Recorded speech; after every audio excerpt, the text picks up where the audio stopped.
Sejarah Indonesia modern tidak bisa dilepaskan dari tragedi 1965 sampai 1966, sebuah peristiwa yang menjadi titik balik politik dan sosial bangsa ini. Peristiwa tersebut yang diawali dengan gerakan 30 September 1965 atau Gestapu, Gerakan September 30 atau G30S, bukan hanya memakan korban para jenderal angkatan darat, tetapi juga membuka jalan bagi lahirnya rezim Orde Baru di bawah Soeharto. Dalam rentang waktu kurang dari 1 tahun setelah Gestapu, Indonesia mengalami salah satu pembantaian massal terbesar abad ke-20. Ratusan ribu hingga jutaan orang yang dituduh sebagai anggota atau simpatisan PKI menjadi korban kekerasan, penahanan tanpa proses hukum, hingga penghilangan hak sipil selama puluhan tahun. Orde Baru kemudian membangun narasi tunggal bahwa PKI adalah dalang di balik Gestapu. Narasi ini disebarkan melalui sebuah film, yaitu Pengkhianatan G30S_PKI, buku pelajaran sekolah, hingga doktrin-doktrin resmi negara.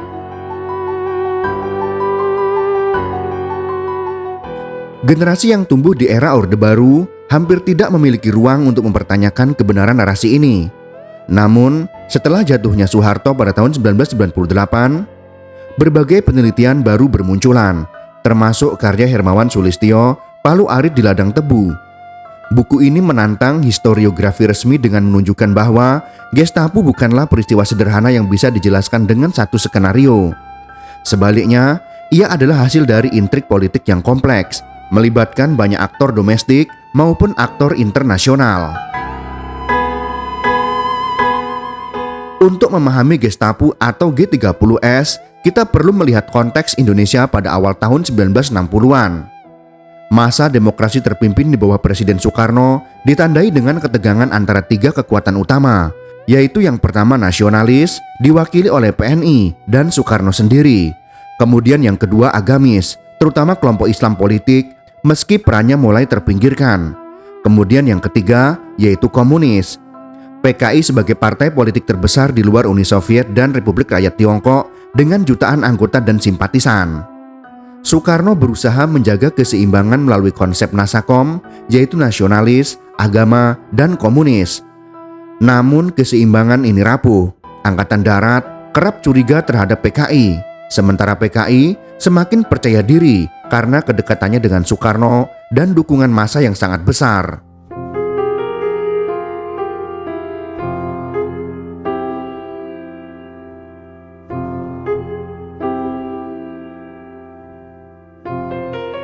Dalam konteks global, Perang Dingin menajamkan konflik ini.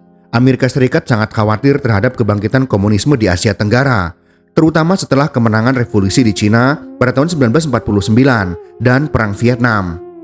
Indonesia dengan PKI yang begitu besar menjadi perhatian khusus Washington. Situasi ekonomi Indonesia yang memburuk, inflasi tinggi, serta rivalitas internal di tubuh militer menambah keruh suasana politik. Dalam keadaan penuh ketegangan inilah, Gestapu meletus pada malam 30 September hingga 1 Oktober tahun 1965. Hampir mustahil menarik kesimpulan yang pasti tentang siapa di balik peristiwa berdarah Gestapu. Berbagai posisi yang kabur dan kurangnya sumber-sumber tertulis, serta saksi-saksi yang memunculkan berbagai spekulasi tentang dalang di balik peristiwa ini. Meskipun dalam pembahasan ini tidak menunjukkan siapa dalangnya, atau menentukan sejauh mana pihak-pihak tertentu terlibat, penting untuk dibahas berbagai teori, interpretasi, dan spekulasi mengenai aktor-aktor dalam peristiwa Gestapu atau G30S. Setidaknya ada 5 teori atau skenario dari peristiwa Gestapu ini yang akan kita kupas satu persatu. PKI sebagai dalang.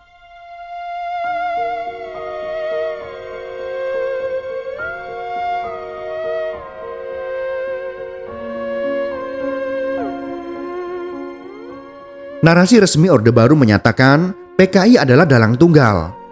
Bukti utama yang dipakai adalah keberadaan Biro Khusus Pimpinan Syam Kamaruzaman yang dikaitkan dengan Politbiro PKI serta pengakuan tokoh-tokoh PKI yang ditangkap. Namun, kita bisa menyoroti banyak kejanggalan yang terjadi.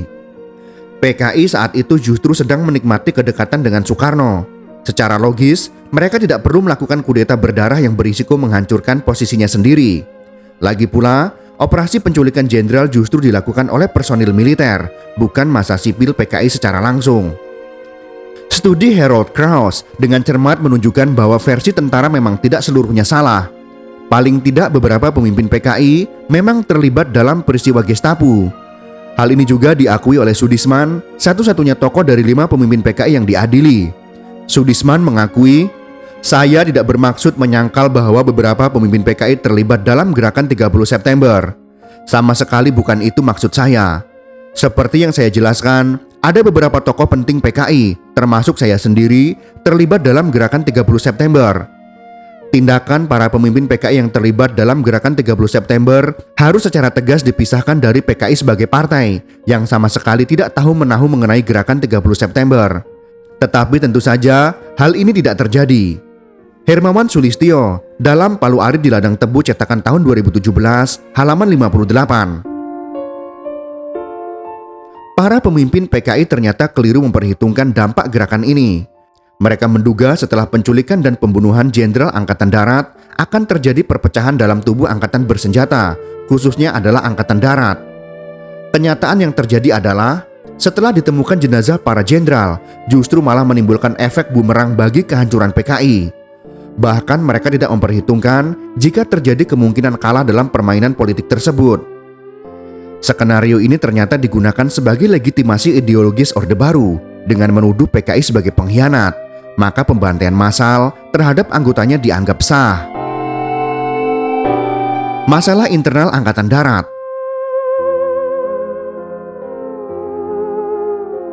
Versi ini menekankan konflik internal dalam tubuh Angkatan Darat. Pada tahun 1965, ada perbedaan tajam antara pimpinan Angkatan Darat yang relatif dekat dengan Soekarno, seperti Jenderal Ahmad Yani, dan perwira lain yang memiliki agenda berbeda. Keterlibatan pasukan elit seperti Cakrabirawa menunjukkan bahwa operasi ini bisa jadi lebih terkait dengan perebutan kekuasaan internal ketimbang konspirasi komunis. Hermawan Sulistyo dalam bukunya Palu Arit di Ladang Tebu, cetakan tahun 2017, menilai skenario ini masuk akal karena bukti-bukti lapangan menunjukkan dominasi aktor militer dalam pelaksanaan Gestapo. Ada beberapa faktor kunci yang dianggap mendukung versi ini. Pertama, dan yang terpenting, mereka diculik dan para penculiknya adalah personel Angkatan Darat. Tidak ada orang sipil yang terlibat peristiwa tersebut. Kedua, tidak masuk akal jika PKI berjudi dengan menyingkirkan para jenderal melalui jalan kekerasan, sementara partai menikmati perkembangan dan kekuasaan yang sangat menguntungkan. Versi Angkatan Darat mengidentifikasi 2 biang keladi yang berotak jahat. Pertama, Letkol Untung, perwira yang sewaktu terjadi pemberontakan PKI di Madiun berjuang di pihak komunis. Kedua, Brigjen Suparjo, perwira yang dikenal sebagai simpatisan komunis dan saat peristiwa Gestapo meletus menjabat sebagai komandan Kostrad di Kalimantan Barat. Sejumlah perwira lapangan divisi di Ponegoro juga berperan dalam percobaan kudeta di wilayah mereka. Namun, karena berada jauh dari Jakarta, mereka kurang mendapat perhatian publik. Versi ini diperkuat pula oleh peristiwa yang berlangsung di dalam tubuh militer pada akhir tahun 1968. Ketika itu banyak prajurit dari seluruh angkatan ditangkap dan dinyatakan terlibat dalam peristiwa Gestapo. Ternyata, jumlah prajurit Angkatan Darat yang ditangkap jauh lebih banyak dari perkiraan awal. Jika fakta-fakta ini benar, maka narasi PKI adalah dalang, hanya digunakan untuk menutupi kenyataan bahwa Gestapo adalah produk konflik militer. Soekarno sebagai dalang.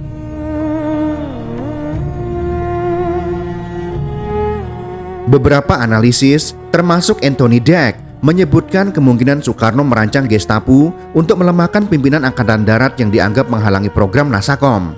Menyebutkan kemungkinan Soekarno merancang Gestapo untuk melemahkan pimpinan Angkatan Darat yang dianggap menghalangi program Nasakom. Berdasarkan laporan integrasi yang mendalam terhadap Kolonel Bambang Wijanarko, ajudan Presiden Soekarno, Anthony Deck mengajukan tesis bahwa Presiden Soekarno sendirilah yang menyusun skenario peristiwa Gestapo.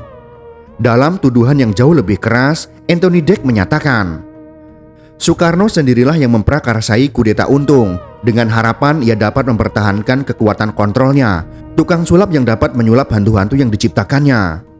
Tetapi ini menjadi awal kiamatnya, dan di dalam keangkuhan egonya, ia terserang kebutaan yang tidak hanya menghancurkan dirinya sendiri, tetapi juga hampir menjerumuskan negaranya ke dalam jurang keruntuhan. Hermawan Sulistyo dalam Palu Arit di Ladang Tebu, cetakan tahun 2017, halaman 63. Namun bukti langsung atas keterlibatan Soekarno sangat lemah, apalagi hanya berdasarkan pengakuan dari seorang saksi yang belum pasti kebenarannya. Setelah Gestapo meletus, Soekarno tidak terlihat seperti orang yang mengendalikan situasi, melainkan justru berusaha memadamkan konflik. Skenario ini lebih memperlihatkan ambiguitas Soekarno. Ia dekat dengan PKI, tetapi tetap bergantung kepada militer. Bisa jadi ia mengetahui rencana tertentu, tetapi tidak sepenuhnya bisa mengendalikannya. Soeharto di balik Gestapo.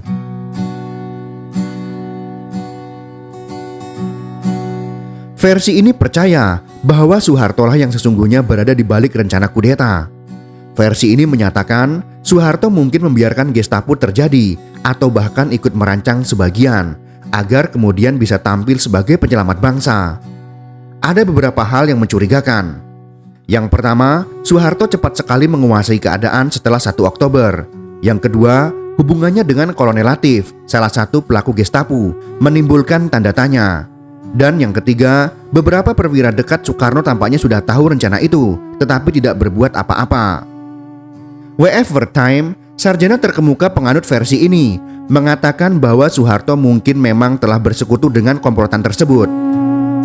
Soeharto tampaknya tidak puas, sebab pemimpin Angkatan Darat gagal memenuhi tantangan komunis, dan kemudian memanfaatkan Gestapo sebagai sarana untuk melibatkan PKI dalam suatu aksi yang dapat menjadi dalih Angkatan Darat untuk melawan partai tersebut. Dalam teori ini, Syam Kamaruzaman mungkin adalah agen Soeharto yang menyusup ke dalam tubuh PKI ketimbang orang PKI yang menjadi informan Angkatan Darat. Wertheim menunjukkan bahwa Soeharto memiliki hubungan dengan semua perwira penting Angkatan Darat yang terlibat dalam peristiwa Gestapo. Sebagai mantan Panglima Divisi Diponegoro, Soeharto tentu dikenal baik oleh para pembangkang di Jawa Tengah. Dan ada 3 perwira kunci Angkatan Darat di Jakarta, yaitu Untung, Latif, dan Suparjo, yang secara pribadi mengenal Soeharto. Akan tetapi bukti seperti ini tidaklah cukup untuk mendukung pendapat bahwa Soeharto terlibat dalam persekongkolan para perwira tersebut. Wertheim masih berkeras bahwa Soeharto merupakan dalangnya. Dia mengatakan telah menemukan mata rantai yang hilang dalam sebuah wawancara yang dilakukan oleh Arnold C. Bregman dengan Soeharto pada tahun 1968. Soeharto menceritakan kepada Bregman bahwa ketika ia mengunjungi anaknya di rumah sakit pada tanggal 30 September malam, ia bertemu dengan Latif yang menanyakan kondisi anaknya. Soeharto mengatakan, "Sekarang saya menyadari bahwa malam itu ia tidak pergi ke rumah sakit untuk mengetahui keadaan anak saya, tetapi agaknya lebih untuk mengetahui keadaan saya." Hermawan Sulistyo dalam Palu Arit di Ladang Tebu, cetakan tahun 2017, halaman 65. Namun, Wertheim masih menduga bahwa setidaknya ada alasan untuk mengasumsikan bahwa melalui perjumpaan itu, Soeharto mendapatkan beberapa informasi mengenai rencana kudeta. Dan dalam kenyataannya, mungkin hubungan Soeharto dengan komplotan tersebut mungkin lebih dekat lagi. Maka Gestapo adalah semacam false flag operation yang membuka jalan bagi Soeharto menuju puncak kekuasaan. Jaringan intelijen dan CIA melakukan pembunuhan, melakukan pembakaran di desanya. Skenario terakhir menempatkan Gestapo dalam kerangka geopolitik Perang Dingin. CIA dan sekutunya disebut memiliki kepentingan besar untuk melemahkan PKI, serta intelijen Cina yang berusaha menguatkan PKI di Indonesia. Keterlibatan negara-negara asing, khususnya dinas intelijen mereka, juga dipakai untuk mendukung versi ini. Kedutaan Besar Amerika Serikat menyatakan bahwa yang lebih mencurigakan ketimbang Soekarno sebagai kaki tangan dalam kudeta adalah Cina komunis. Penilaian ini melanjutkan, sudah diketahui secara luas, sehari setelah kudeta, 12 delegasi Indonesia berada di Cina pada saat terjadinya kudeta, bertepatan dengan Hari Nasional Cina, yaitu 1 Oktober. Salah satu delegasi dipimpin oleh Wakil Perdana Menteri Saleh dan Kepala Unit Pertahanan Nasional. Ada juga satu delegasi besar PKI di Peking pada hari itu, yang tidak seperti delegasi PKI ke Cina sebelumnya, tidak menyertakan pemimpin puncak PKI. Tak diragukan lagi bahwa para pemimpin puncak PKI tetap tinggal di Indonesia, karena berbagai peristiwa genting akan terjadi di Indonesia. Kemudian diketahui oleh Angkatan Darat bahwa Cina Peking telah mempunyai daftar lengkap nama-nama jenderal yang terbunuh menjelang pukul 11 waktu Indonesia Barat pada tanggal 1 Oktober, beberapa jam sebelum nama-nama jenderal itu diumumkan di Jakarta. Daftar yang berada di tangan pemerintah Cina termasuk nama Nasution yang luput dari pembunuhan. Dimasukkannya nama ini menunjukkan bahwa Peking mendapatkan salinan awal daftar target korban. Hermawan Sulistyo dalam Palu Arit di Ladang Tebu, cetakan tahun 2017, halaman 69.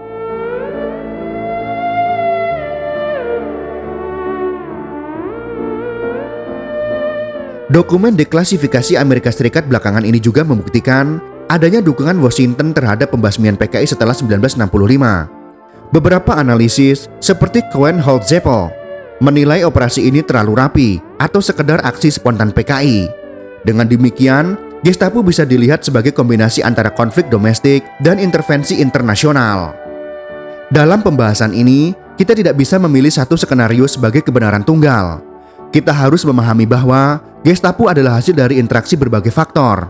Konflik internal militer, posisi ambigu Soekarno, keberanian atau kecerobohan PKI, kalkulasi politik Soeharto, dan permainan intelijen global. Dengan kata lain, Gestapo adalah konspirasi berlapis. Setiap aktor punya agenda dan peristiwa itu dimanfaatkan oleh pihak yang paling siap, yaitu Soeharto, tentunya untuk menguasai panggung politik. Lebih jauh lagi bahwa terlepas dari siapapun dalangnya, yang paling penting dipahami adalah bagaimana narasi Gestapo dipakai untuk melegitimasi pembantaian massal. Ratusan ribu nyawa melayang, jutaan orang kehilangan haknya, dan hingga kini luka sejarah itu belum sepenuhnya pulih.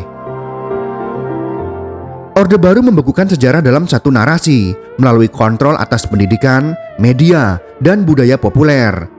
Generasi Indonesia dipaksa menerima versi tunggal bahwa PKI adalah dalang pengkhianatan.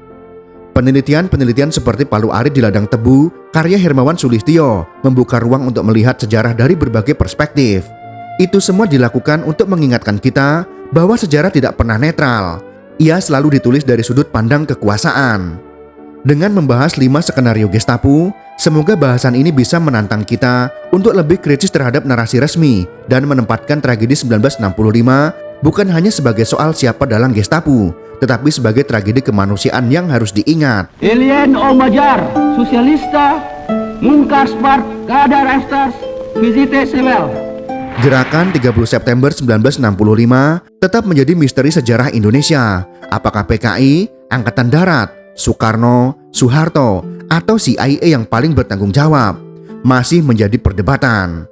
Tetapi yang jelas, Gestapo membuka pintu bagi lahirnya Orde Baru dan pembantaian massal yang hingga kini meninggalkan trauma mendalam. Materi dalam video ini tentunya bukanlah jawaban untuk mencari dalang tunggal dalam peristiwa berdarah tersebut. Tapi yang lebih penting adalah memahami bahwa bagaimana narasi dibentuk, digunakan, dimanipulasi untuk kepentingan politik tertentu. Dengan membaca ulang sejarah secara kritis, kita bukan hanya belajar tentang masa lalu, tetapi juga tentang bagaimana kekuasaan bekerja, membentuk ingatan kolektif. Dan dengan itu semua, kita bisa berusaha agar tragedi serupa tidak pernah terulang lagi di masa depan.